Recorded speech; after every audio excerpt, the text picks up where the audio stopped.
For academy job news and educational BEd versus DElEd clarification মামলা নিয়ে তোমাদের মনে যত প্রশ্ন আছে আজকে 11ই জানুয়ারি সমস্ত প্রশ্নের উত্তর পেয়ে যাবে। এবং এই যে মামলার রায়টা সেটা কবে থেকে কার্যকরী হবে এই উত্তর হয়তো তুমি বিভিন্ন চ্যানেলে খুঁজে বেড়াচ্ছ, ঠিক আছে? উত্তর পেয়ে যাবে, সর্বপ্রথম উত্তর এই চ্যানেলেই পাবে। সঠিক অথেন্টিক আপডেট যদি পেতে চাও এই চ্যানেলের সঙ্গে যুক্ত থাকতে পারো। এবং প্রাইমারিতে যে সমস্ত বিএড প্রার্থীরা চাকরি করছে তাদের কি হবে সেই নিয়ে বিস্তারিত আলোচনা করব, কোনো জায়গায় বাদ দেবো না। এবং তুমি যদি শেষ পর্যন্ত দেখো আশা করি তুমি প্রত্যেকটা প্রশ্ন উত্তর পেয়ে যাবে। এখানে দেখো যে বিএড আর ডিএড এই দুটো বিষয় নিয়ে কিন্তু এতদিন ধরে কিন্তু একটা দীর্ঘ 1 বছর পেরিয়ে গেল, এই বিষয়টা কিন্তু পুরোপুরি মীমাংসা হচ্ছিল না, কিন্তু আজকে আমি বলছি আজকে পুরোপুরি মীমাংসা হয়ে গেল, পুরোপুরি কিন্তু বিষয়টা বোঝা গেল। এরপর থেকে আর কিছু হবে না। এবার অনেকেই অনেক কিছু রটাতে পারে, বুঝতে না পেরে অনেক কিছু বলতে পারে যে না এরকমভাবে হতে পারে। পরিষ্কার করে দিচ্ছি, আমি আজকে সকালে একটা ভিডিও করেছিলাম, সেখানে তোমাদেরকে আমি বলেছিলাম যে যে সমস্ত ডিএলএড প্রার্থীরা আছো তোমরা সুনিশ্চিত মানে নিশ্চিন্তে থাকতে পারো বলেছিলাম। আর আজকে সেটা দেখো মিলেও গেল। কেন? তার কারণ হচ্ছে আমরা আপডেট অ্যানালিসিস সমস্ত দিক থেকে বিচার করে কিন্তু আপডেট দিই। এমন নয় যে আপডেট শুধুমাত্র শুনলাম আর দিলাম, না, সেটা করলে কিন্তু আপডেট মিলবে না। সেই জন্য আমাদের আপডেট সবসময় দেখো কিছু না 90% মিলে, 10% মিলে না। কেন মিলে না? কারণ 10% না মিলতেই পারে, কারণ কখনো কখনো কি হয় চেঞ্জ হয়ে যায়, বিষয়গুলো কিন্তু স্থির নয়। বলা যাক বিএড এবং ডিএলএড, বিএড এবং ডিএলএড দুই পক্ষের কিন্তু উকিল ছিল এবং বিভিন্ন রাজ্যের উকিল ছিল। যে সমস্ত বিএড প্রার্থী এতদিন ধরে চাকরি করছিল তাদের কি হবে আগে সেটা বলি, তারপর বলবো কবে থেকে কার্যকরী হবে, ঠিক আছে? এবং একটা বিষয় যেটা বারে বারে বলা হচ্ছিল সেটা হচ্ছে রাজস্থান হাইকোর্টের যে রায়, সেই রাজস্থান হাইকোর্টের রায়টাকে কিন্তু তুলে ধরা হচ্ছিল। রাজস্থান হাইকোর্টের রায়টাকে কিন্তু স্বীকৃতি দেওয়া হয়েছে। এবার কি বলা হয় যে এক পক্ষের উকিল বলে যে যদি এই রায়টা 2018 সাল থেকে লাগু হয় তাহলে তো অনেক বিএড প্রার্থী আছে যারা চাকরি করছে প্রাইমারিতে, তাদের কি হবে? তখন সুধাংশু ধুলিয়া বলেন এখানে এমপ্লয়মেন্টের কোনো কথা হবে না, এখানে শুধুমাত্র তোমাদের কিসের কথা হবে? এখানে শুধুমাত্র কথা হবে মেরিটের কথা হবে, এখানে কোয়ালিটি এডুকেশনের কথা হবে। এটা বলা হয়েছে। এবং এটাও বলা হয়েছে আমরা বিএড প্রার্থীদেরকে দোষারোপ করছি না, আমরা বলছি না যে বিএড প্রার্থীরা আমরা বলছি না যে বিএড প্রার্থীরা কোয়ালিফিকেশন নেই তাদের, আমরা এটা বলছি না। আমরা বলতে চাইছি বিএড প্রার্থীর যে কোয়ালিফিকেশন আছে সেটা 1 to 5 জন্য নয়, 1 to 5 জন্য নয়, এটা আমি বলছি না, এটা সুপ্রিম কোর্ট বলছে যে বিএড প্রার্থীদের যে কোয়ালিফিকেশন সেটা মানা হচ্ছে যে তাদের কোয়ালিফিকেশন আছে কিন্তু তারা 1 to 5 জন্য এলিজিবল নয়, কোয়ালিটি এডুকেশন কিন্তু তারা দিতে পারবে না। তারা 9, 10, 11, 12 যেটা তাদের জন্য সেটা কিন্তু তাদের জন্যই নির্ধারিত আছে। আর 1 to 5 শুধুমাত্র ডিএলএডদের জন্য। এবং একটা কথা একটু আগে কী বললাম, যদি 18 সাল থেকে যদি লাগু করা হয় তাহলে তো অনেক চাকরিপ্রাপ্ত যারা বিএড আছে তারা তো চাকরি চলে যাবে, তাদের কি হবে? তখন কি সুধাংশু ধুলিয়াবাবু কি বলেছেন?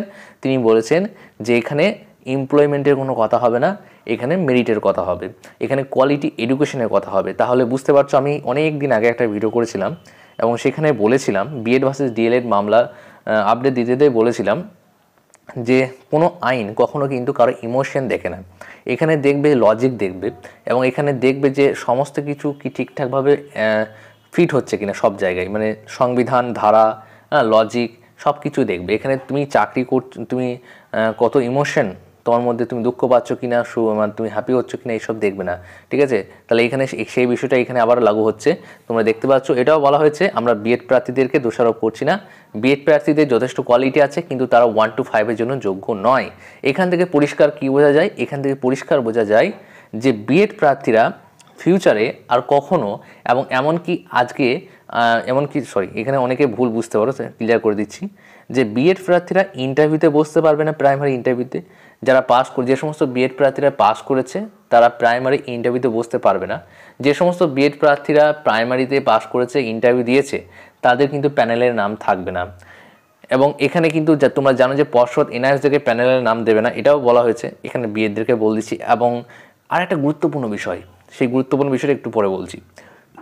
এবং এখানে যেটা হচ্ছে বিএড প্রার্থীরা কোনো জায়গায় অ্যালাউ হবে না, 1 to 5 কোনো জায়গায় কিন্তু বিএড প্রার্থীরা অ্যালাউ হবে না। এবার তোমাদের মনে প্রশ্ন হবে তাহলে রায়টা কবে থেকে কার্যকরী? রায়টা 2018 সাল থেকে কার্যকরী হতে চলেছে, কিন্তু এখনও এই রায়টা একটু আমি কি বলবো, অর্ডার কপি যখন আসবে তখন আবারও আমি আলোচনা করব। কিন্তু রায়টা তোমাদের 2018 সাল থেকে লাগু হতে চলেছে। আর কোনোভাবেই বিএড প্রার্থীরা ইন্টারভিউতেও বসতে পারবে না, প্যানেলের নামও থাকবে না। আর বিএড প্রার্থীরা আর কোনোভাবে আন্দোলনও করতে পারবে না, কারণ এই রায়টা কিন্তু ফাইনাল রায়। এবার অনেকেই বলবে ডিসমিস করেছে, ডিসপোজ করেনি, এরকম অনেকেই বলতে পারে, কিন্তু এইটা এসব বিষয় আসছে না। আর এবার তোমাদের পরিষ্কারভাবে কিন্তু বলে দেওয়া হলো। এবার দেখো, অ্যাডভোকেট ছিলেন, সিনিয়র অ্যাডভোকেট ছিলেন মীনাক্ষী আরোরা। তিনি বলেছেন, তিনি কখন কথা তুলেন সেটা বলে দিচ্ছি। যখন অর্ণব ঘোষের মামলাটা যখন ওঠে কোর্টে, তখন বলা হয় যে অর্ণব ঘোষের যে মামলা সেটাই কিন্তু প্রথম শোনা হবে। সেখানে রাজস্থান, এমপি, ছত্তিশগড়ের অ্যাডভোকেটরা ছিলেন এবং এখানে অ্যাডভোকেটরা বিভিন্ন রাজ্যের অ্যাডভোকেটরা কথা বলার জন্য কী করেছে, আইএ ফাইল করেছিল এবং তারা কথা বলার জন্য উঠে পড়েছিল।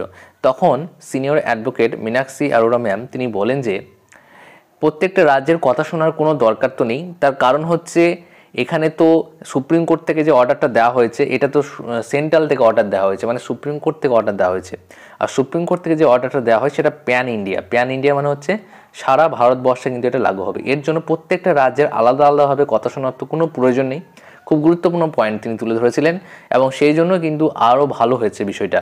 হ্যাঁ, এবং এখানে বিএডদের আর কোনো কিন্তু স্থান নেই। এবার যদি অন্য কেউ যদি রটাতে পারে, হ্যাঁ, যেমন টাকা নেওয়ার জন্য অনেকেই কী করছে, অনেকে করেছিল কি যে বিএড প্রার্থীদের কাছ থেকে কিন্তু অনেক টাকা তুলেছে। তারা ভেবেছিল, বিএড প্রার্থীরা ভেবেছিল যে হয়তো একে টাকা দিলে কেস করবে এবং আমরা সেটা জিততে পারবো। এবং বারে বারে আমি বারণ করেছিলাম তখন যে অজানা কাউকে কিন্তু টাকা দিও না, তোমাদের যে কোনো মঞ্চ থাকে তাকে দিতে পারো। কিন্তু এখানে অজানা অনেকেই ছিল যারা টাকা কিন্তু বিএডদের কাছ থেকে নিয়েছে, এমনটা আমাকে কিন্তু অনেকে মেসেজ করেছে।